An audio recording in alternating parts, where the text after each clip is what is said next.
नमस्कार दोस्तों, आप सभी का स्वागत है। आपके अपने YouTube चैनल मानव जीवन में दोस्तों लाइफ में सभी आगे बढ़ना चाहते हैं और लाइफ में आगे बढ़ने के लिए हमें रोज ही कुछ नया सीखना चाहिए और आगे बढ़ना चाहिए। तो चलिए आज की प्रस्तुति शुरू करते हैं। नमस्कार, आपका स्वागत है दोस्तों। श्रवण महीने के नियमों के अनुसार इन 3 स्त्रियों को श्रावण सोमवार का व्रत कभी नहीं रखना चाहिए। इसके उन्हें अशुभ परिणाम ही प्राप्त होते हैं। दोस्तों, श्रवण का महीना भगवान शिवा और माता पार्वती को सबसे अधिक प्रिय है।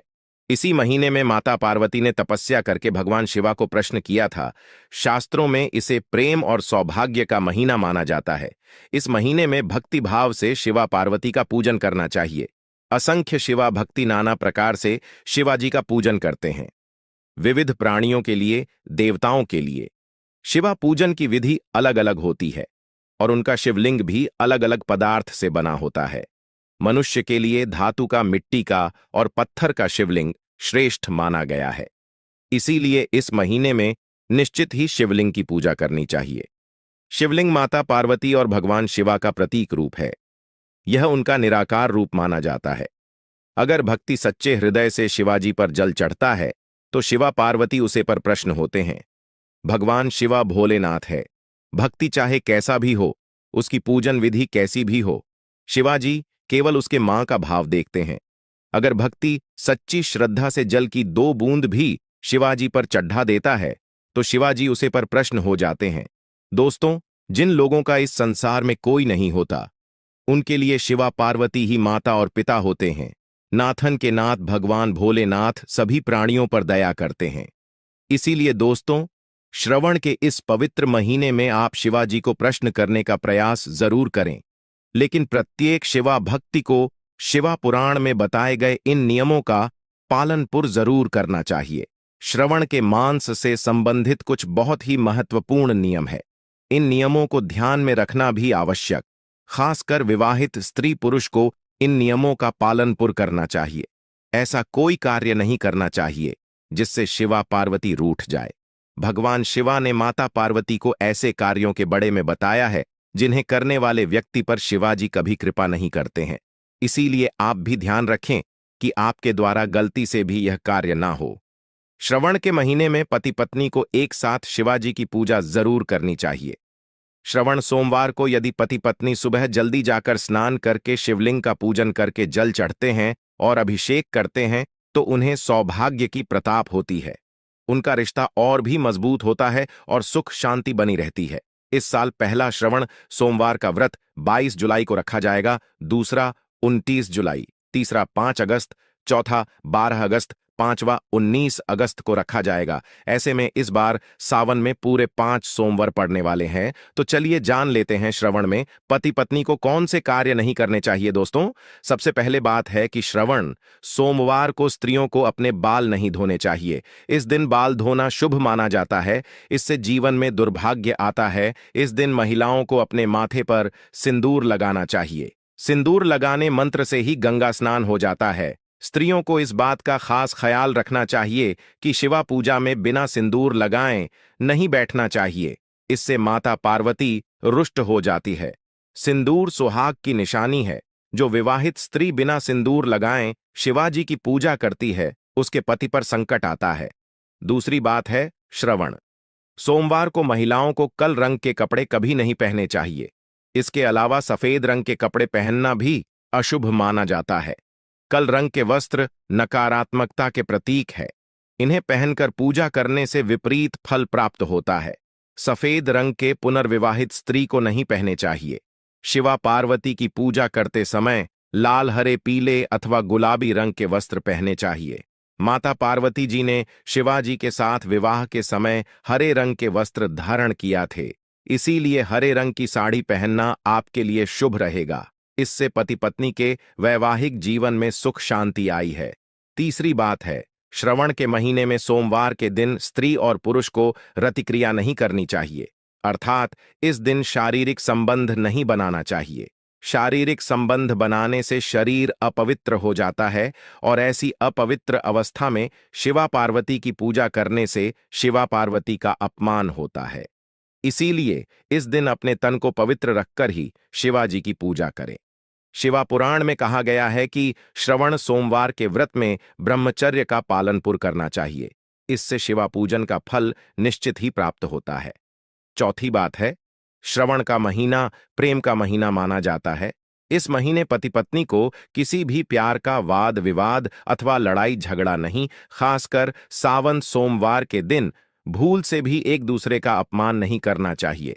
शिवा और पार्वती को आदर्श पति पत्नी के रूप में देखा जाता है और पति पत्नी के रिश्ते को बहुत ही पवित्र माना जाता है। इसी कारण से पति पत्नी को एक साथ शिवा पार्वती की तरह रहना चाहिए, तभी उनका साथ साथ जन्मों तक बना राहत है। पांचवी बात है, स्त्रियों को अपने श्रृंगार की चीज कभी दूसरी महिलाओं को नहीं देनी चाहिए। जो स्त्री अपनी श्रृंगार की चीज दूसरों को देती है, उसका और उसके पति का रिश्ता कमजोर पड़ने लगता है। आप श्रवण के महीने में नया श्रृंगार का सामान खरीद कर दें, लेकिन अपना खुद का श्रृंगार का सामान कभी दूसरी महिला को नहीं देना चाहिए। छठी बात है, तमसे का हर का सेवन नहीं करना चाहिए। श्रवण के महीने में पति और पत्नी को मांस मछली अंडा आदि प्रकार की मांसाहारी चीज नहीं खानी चाहिए। इसके साथ ही श्रवण के महीने में सोमवार के दिन लहसुन प्याज आदि भी नहीं खाना चाहिए। इससे व्रत खंडित हो जाता है। इस महीने मांस खाने वाले व्यक्ति पर शिवाजी कभी प्रश्न नहीं होते हैं, बल्कि वह व्यक्ति शिवाजी के दंड का पत्र बन जाता है। सातवीं बात है, एक ही बिस्तर पर नहीं सोना चाहिए। श्रवण के महीने में व्रत कर रहे हैं तो उसे पति पत्नी को एक ही बिस्तर पर सोना नहीं चाहिए। पलंग पर अथवा बेड पर भी ना सोए, जमीन पर ही सोना चाहिए। इससे महादेव बहुत प्रश्न होते हैं और आशीर्वाद देते हैं। आठवीं बात है, श्रवण में किसी भी पुरुष को भूल से भी व्यसन नहीं करना चाहिए। मांस मदिरा आदि प्रकार की पापकारक वस्तुओं से दूर रहना चाहिए। ये सभी नशीले चीजें हैं, इसे शरीर में विकार उत्पन्न होते हैं। नवी बात है, पति पत्नी को इस महीने में वृक्ष नहीं काटने चाहिए। श्रवण मास के सोमवार के दिन वृक्षों को हानि नहीं पहुंचानी चाहिए, किंतु पेट तोड़े जा सकते हैं। बेल के वृक्ष के पेट तोड़ सकते हैं, लेकिन उसकी टहनी नहीं तोड़नी चाहिए। इससे शिवाजी का अपमान होता है। 10वीं बात है, घर को अश्वच्छ न रखें। श्रवण में माता पार्वती और भगवान शिवा आपके घर पर पधारते हैं, इसीलिए घर को गंदा ना रखें। नियमित रूप से स्वच्छता बनाए रखें, जिससे शिवा पार्वती प्रसन्न होकर आपके घर में प्रवेश करें। सावन के महीने में कभी झूठ नहीं बोलना चाहिए, कभी किसी का अपमान भी नहीं करना चाहिए। शास्त्रों के अनुसार सावन के महीने में जो भी स्त्रियों का अपमान करता है अथवा स्त्रियों के साथ अत्याचार करता है, उसे शिवाजी के क्रोध का ही सामना करना पड़ता है। साथ ही सावन मास के दौरान वाद विवाद लड़ाई झगड़ा भी नहीं करने चाहिए, नहीं तो आप शिवाजी की कृपा से वंचित रह जाएंगे। सावन के महीने में इन 3 स्त्रियों को सोमवार का व्रत नहीं रखना चाहिए। सबसे पहले है गर्भवती महिलाएं। शास्त्रों के अनुसार गर्भवती महिलाओं को श्रम सोमवार का व्रत नहीं करना चाहिए, क्योंकि व्रत में कठोर नियमों का पालनपुर करना पड़ता है, जिससे पेट में बच्चे को परेशानी उठानी पद शक्ति है। गर्भवती महिलाएं व्रत में उपवास नहीं कर पाती हैं, ऐसे में व्रत का खानदान होता है, इसीलिए उन्हें यह व्रत नहीं करना चाहिए। दूसरी है चरित्रहीन व्यक्ति। अगर किसी भी स्त्री और पुरुष के विवाह बाह्य संबंध है, अर्थात किसी स्त्री का पति के अलावा किसी अन्य पुरुष से संबंध है और पुरुष का किसी अन्य स्त्री से संबंध है, तो उन्हें श्रवण सोमवार का व्रत नहीं करना चाहिए, अन्यथा शिवा पार्वती बहुत क्रोधित हो जाएंगे। जो लोग अपने जीवन साथी के साथ धोखा करते हैं, वे महापाप करते हैं। ऐसे लोगों के द्वारा रखे गए व्रत को महादेव कभी स्वीकार नहीं करते हैं। तीसरी बात है, अगर किसी स्त्री और पुरुष का विवाह शास्त्रों के नियमों के अनुसार ना हुआ हो, जिन्होंने 7 फेयर ना लिए हो, तो ऐसे स्त्री पुरुष पूर्ण रूप से विवाहित नहीं होते हैं। इसीलिए यह लोग श्रवण सोमवार का व्रत पति पत्नी के रूप में नहीं कर सकते।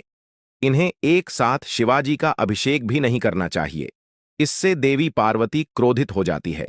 ध्यान रहे, श्रवण का व्रत करने वाले व्यक्ति को कभी कपाट नहीं करना चाहिए, कभी दूसरों के साथ बड़ा व्यवहार नहीं करना चाहिए, कभी दूसरों का अहित नहीं करना चाहिए, अन्यथा व्रत सफल नहीं होता है। तो दोस्तों, ये थी वह 3 स्त्रियां जिन्हें सावन सोमवार का व्रत धारण करने की मनाही की गई है।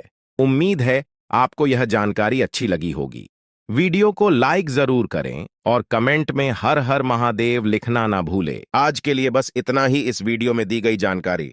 अगर आपको अच्छी लगी हो तो प्लीज हमारे चैनल मानव जीवन को सब्सक्राइब करें, लाइक करें और हमारे वीडियो में अंत तक बने रहने के लिए धन्यवाद।